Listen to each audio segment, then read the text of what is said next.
ஸ்ரீசக்கர வரதாச்சாரியம் சுத்தசத்வ குருத்தமம் ஸ்ரீநிதிம் ராகவம் வந்தே ஹியபார கருணாகரம். கவசம் கனெக்ட் நேயர்களுக்கு நமஸ்காரம். பெரியாழ்வார் திருமொழி 3ஆம் பத்து 3ஆம் திருமொழியின் 5வது பாசுரத்தை அனுபவிக்க நாம் மானசீகமாக ஆயர்பாடியை சென்று அடைந்து விட்டோம்.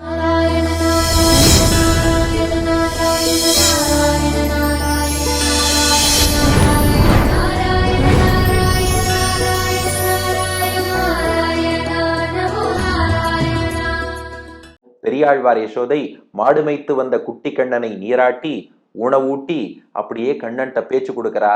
ஏண்டா, மாடு மேய்க்க போனியே, கொடை செருப்பு இதெல்லாம் விட்டுட்டு போன, எப்போதும் இடுப்பிலே ஒரு சிறிய ஆடை அணிந்து கொள்வாயே. கண்ணன் என்ன பண்ணுவானா, சிற்றாடை என்று, அவன் சின்ன குழந்தையோ இல்லையோ, இப்பதான் 4 வயசாருது, அதற்கேற்றபடி ஒரு ஆடை அணிந்து கொள்வானா. அந்த ஆடையை அணிஞ்சுக்காம சாமான்யமா கட்டக்கூடிய வேட்டியை கட்டிட்டு போயிட்டானோ. அந்த சிற்றாடையை எங்க வச்சான்னா, எந்த கட்டில்ல பள்ளி கொண்டிருந்தானோ அதே கட்டில்ல வச்சுட்டானோ. அத்தோடு சிறு பத்திரம் என்று, இந்த பத்திரம்ங்கிறதுக்கு பலவிதமான அர்த்தம் சொல்றா. முக்கியமா ஆச்சாரியர்கள் காட்டியது விளையாட்டுக்கு பயன்படுத்தும் உடைவாள். இவன் மாடு மேய்க்க போற இடத்துல சின்ன பசங்களோடு அட்டக்கத்தி வச்சுட்டு சண்டை போடுவானாம். அது ஒரு விளையாட்டு கண்ணனுக்கு. அதையும் மறந்து வச்சுட்டானா.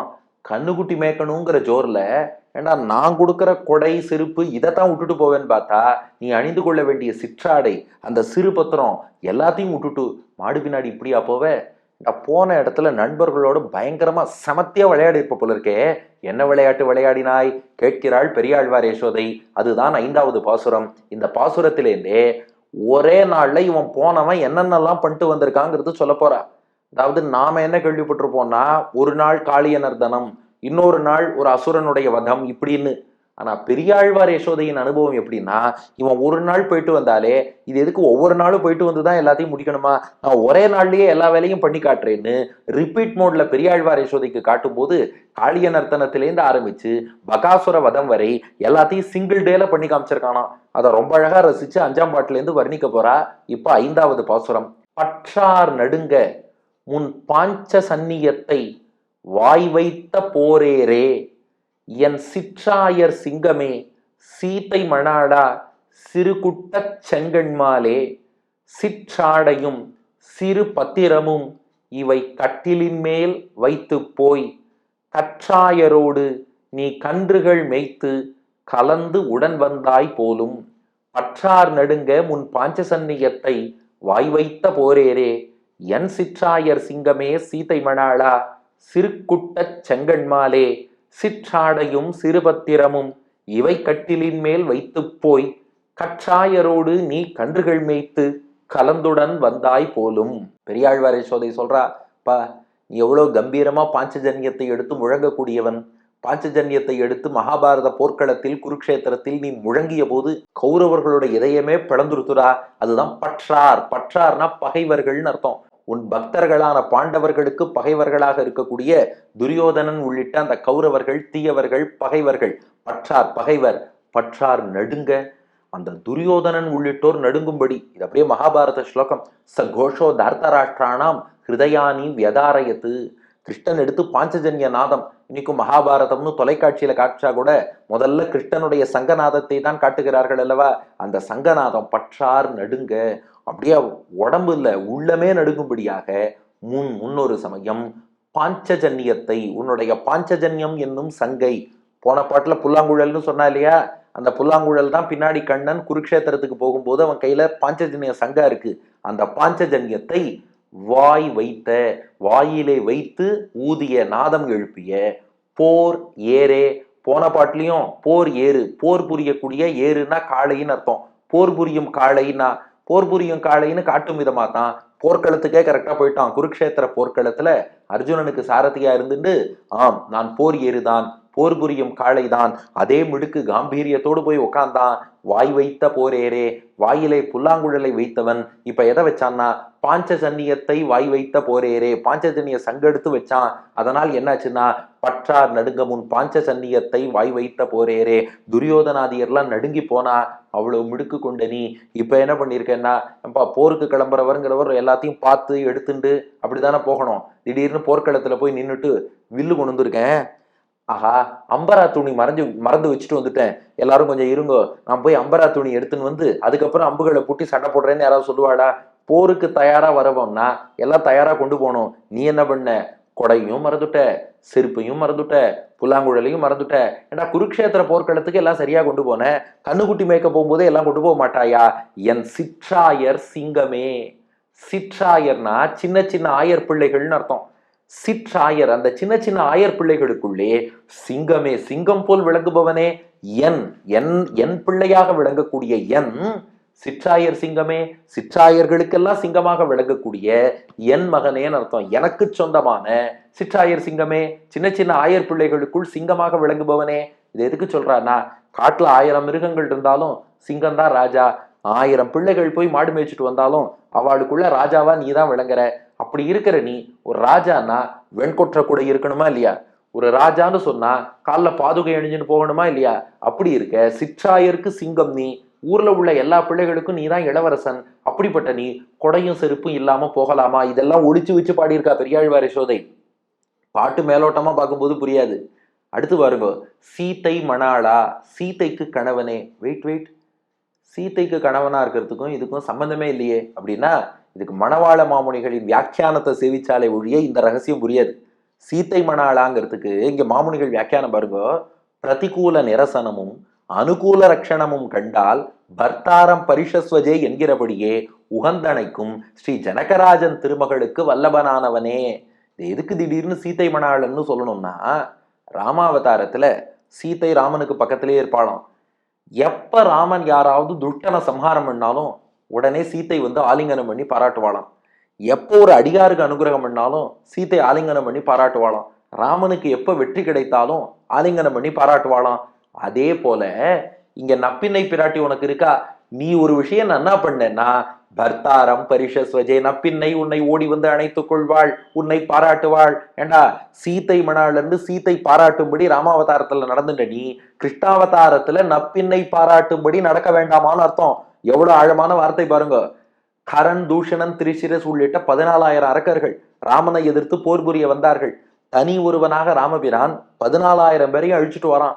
அந்த காட்சியை பார்த்தா சீத்தை, ஆஹா என் கணவன் எப்படி வெற்றியோட வரார். அதை பார்த்துட்டு வால்மீகி ஸ்லோகம், தம் திருட்வா சத்ருஹந்தாரம் மகர்ஷீணாம் சுகாவகம் பபூவ கிருட்டா வைதேகி பர்த்தாரம் பரிஷஸ்வஜே.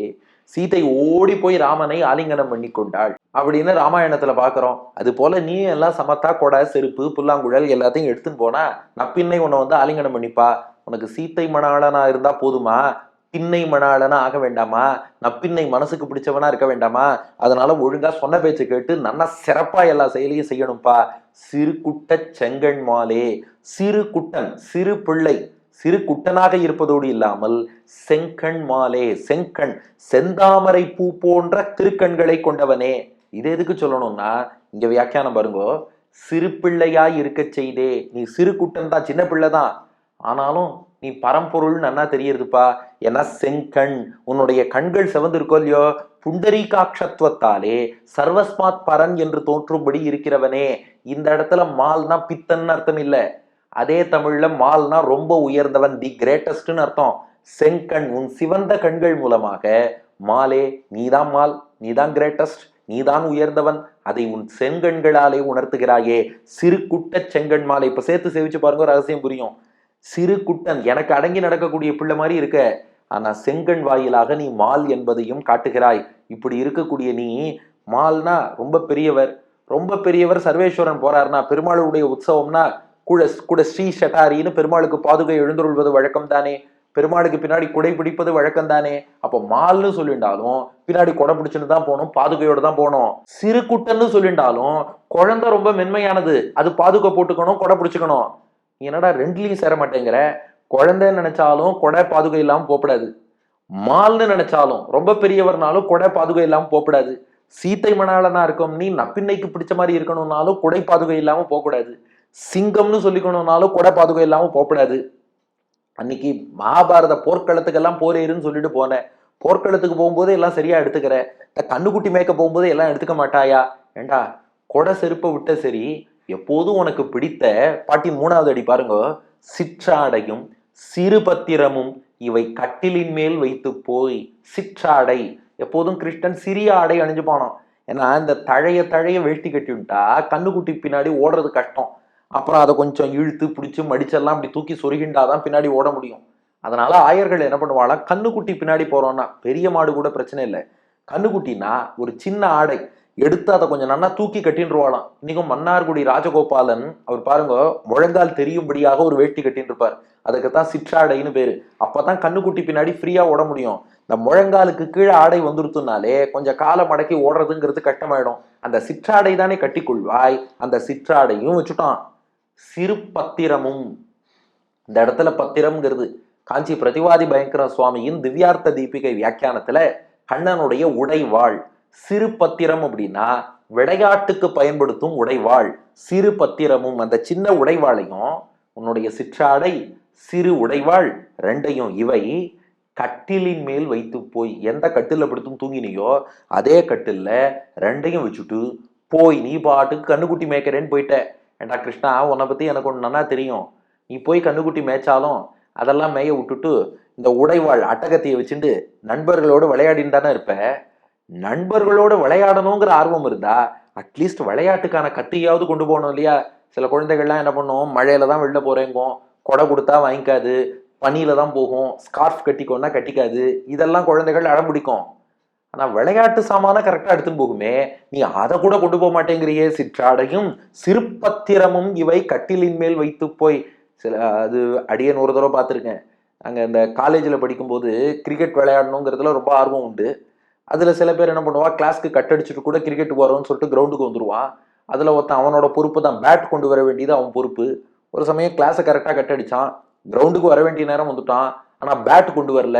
அவன்கிட்ட கேட்டான், ஏண்டா இவ்வளவு ஆர்வமா விளையாட வந்த நீ, பேட் கொண்டு வர வேண்டியது உன் பொறுப்பு, மட்டையே கொண்டு வராமல் மட்டை பந்து கிரிக்கெட் எங்கேருந்து விளையாடுறது? அது போல காட்டுல நண்பர்களோடு விளையாடத்தான் போற, மற்றதெல்லாம் ஆர்வம் இல்லை, விளையாட்டுல ஆர்வம் இருக்குன்னா அந்த விளையாட்டுக்கான அட்டகத்தையாவது ஒழுங்கா எடுத்துன்னு போகணுமே. பேட்டே இல்லாம கிரிக்கெட் கிரவுண்டுக்கு போற மாதிரி விளையாட்டு சாமானே இல்லாம விளையாடுறேன்னு சொல்லிட்டு போனியே. சிற்றாடையும் சிறு பத்திரமும் இவை கட்டிலின் மேல் வைத்து போய் கற்றாயரோடு நீ கன்றுகள் மேய்த்து. அங்க போய் என்ன பண்ணேன்னா, கற்று ஆயர், ஆயர்னா ஆயர்குல சிறுவர்கள், கற்றுனா கன்றுக்குட்டியை மேய்க்கக்கூடியன்னு அர்த்தம். கற்று ஆயர், கண்ணுக்குட்டி போல் இளமையான கண்ணுக்குட்டிகளை மேய்க்கக்கூடிய ஆயர், ஆயர் சிறுவர்கள். கற்றாயரோடு, அந்த ஆயர் சிறுவர்களோடு நீ கன்றுகள் மேய்த்து. அவளோடு கண்ணுக்குட்டி எப்படியும் மேய்ச்சிருப்ப, ஏன்னா விளையாட்டு சாமான் கொண்டு போல, அதனால கண்ணுக்குட்டி மேய்ச்சிருக்க. மேய்ச்சதோடு இல்லாமல் கலந்து, அவர்களோடு கலந்து விளையாடி இருக்க. என்ன சொன்னானா, உடைவாள் இல்லைன்னா என்ன, நாமளே கை கோத்து கலந்து விளையாடுவோம்னு சொல்லி அந்த ஆயர் பிள்ளைகளோடு நீ ஓடி பிடிச்சு விளையாடினியோ, கண்ணாமூச்சி விளையாடினியோ, கலந்து அவர்களில் ஒருவனாக, நான் பெரியவன், நான் மால், நான் சீதை மணாளன், அந்த எண்ணமே இல்லாமல் அவர்களில் ஒருவனாக கலந்து விளையாடிட்டு உடன் வந்தாய் போலும். உடன் அவர்களோடு கூடியவனாக, உடன்னு சொல்றோம் இல்லையா, வித்தம், அவளோடு சேர்ந்து வந்தா உடன் வந்தார்னு சொல்லுவோம்.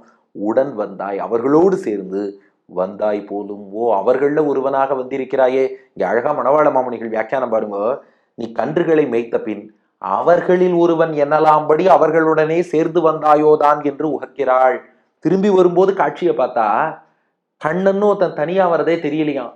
அவளோடு ஒரு நீரா கலந்து 1000 பிள்ளைகள் வரா, 1000த்துக்குள்ள ஒருத்தன் கண்ணன்னு வேணா சொல்லலாமே ஒழிய 1000த்தில் தனியாக கண்ணன் தெரிகிறான்னு சொல்லிக்கொள்ள முடியாதபடி ஒரு நீரா அவர்களோடு கலந்து அவர்கள ஒருவனாக வந்தாயே.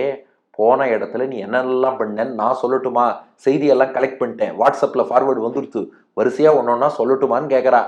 அடுத்த பாட்டுல இருந்து சொல்ல போறா. ஆக இந்த பாசுரம், பற்றார் நடுங்க முன் பாஞ்ச சந்நியத்தை வாய் வைத்த போரேரே, என் சிற்றாயர் சிங்கமே சீத்தை மணாடா சிறுகுட்ட செங்கண்மாலே, சிற்றாடையும் சிறு பத்திரமும் இவை கட்டிலின் மேல் வைத்து போய் கற்றாயரோடு நீ கன்றுகள் மேய்த்து கலந்து உடன் வந்தாய் போலும்.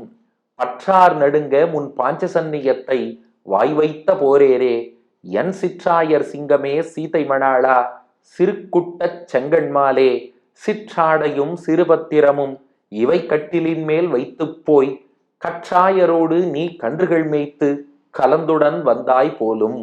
பகைவர்கள் நடுங்கும்படியாக பாஞ்சஜன்ய சங்கை வாயில் வைத்த போர்க்காளை போன்ற எம்பிரானே, என் சிற்றாயர் சிங்கமே, ஆயர்குல பிள்ளைகளுக்கெல்லாம் சிங்கம் போல் இருப்பவனே, சீதையின் கேள்வனே, சின்ன பிள்ளையா இருந்தாலும் செங்கண் மூலம் நீதான் பரம்பொருள்னு உணர்த்துபவனே, உன்னுடைய சிறிய ஆடை, சிறிய விளையாட்டு கத்தி எல்லாத்தையும் கட்டிலேயே போட்டுட்டு நீ பாட்டுக்கு ஆயர் சிறுவர்களோடு கன்றுகள் மேய்க்கிறேன்னு போய் ஏதோ கலந்து விளையாடி அவர்களில் ஒருவனாக திரும்பி வந்தாயே, போன இடத்தில் என்ன செய்தாய்? அதான் அடுத்த பாட்டில் சொல்ல போறா. அடியன் வழங்கும் ஆங்கில வடிவம். ஓ Lord, once upon a time you blew the conch, Panchajanya, to terrify the hearts of your enemies. O the Lord that appears like a bull ready to fight. O my son, who is the cub among all the cowherd boys. O the consort of Sita. O the small child that shows its prowess with its reddish eyes. O Krishna, you left your small dhoti and your small knife here on your cart and went with all your friends to rear the calves. O Krishna, you are coming back as one among them என்பது இதற்கான ஆங்கில வடிவம். இனி இதற்கு அடுத்த பாசுரத்திலிருந்து இவன் போன இடத்துல என்னென்ன பண்ணா செய்தி கலெக்ட் பண்ணி பெரியாழ்வார் யசோதை கிருஷ்ணன்ட்ட சொல்ல போறா. அதை அடுத்த பகுதி முதல் காண்போம். பெரியாழ்வார் திருவடிகளே சரணம்.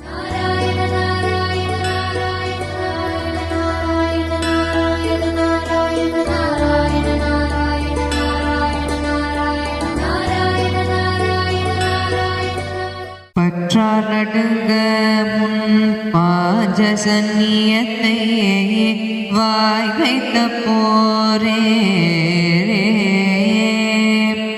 என் சிற்றாயர் சிங்கமே சீதை மணாளா சிறு கூட்ட சிங்கன் மாலே பற்றார் நடுங்க முன் பாஜசன்னியத்தை வாய் வைத்த போரே என் சிற்றாயர் சிங்கமே சீதை மணாளா சிறு கூட்ட சிங்கன் மாலே சிற்றாடையும் சிறு பத்திரமும் இவை கட்டிலின் மேல் வைத்து போய் கற்றாயரோடு நீ கன்றுகள் மேய்த்து கலத்துடன் வந்தாய் போலும் சிற்றாடையும் சிறு பத்திரமும் இவை கட்டிலின் மேல் வைத்து போய் கற்றாயரோடு நீ கன்றுகள் மேய்த்து கலத்துடன் வந்தாய் போ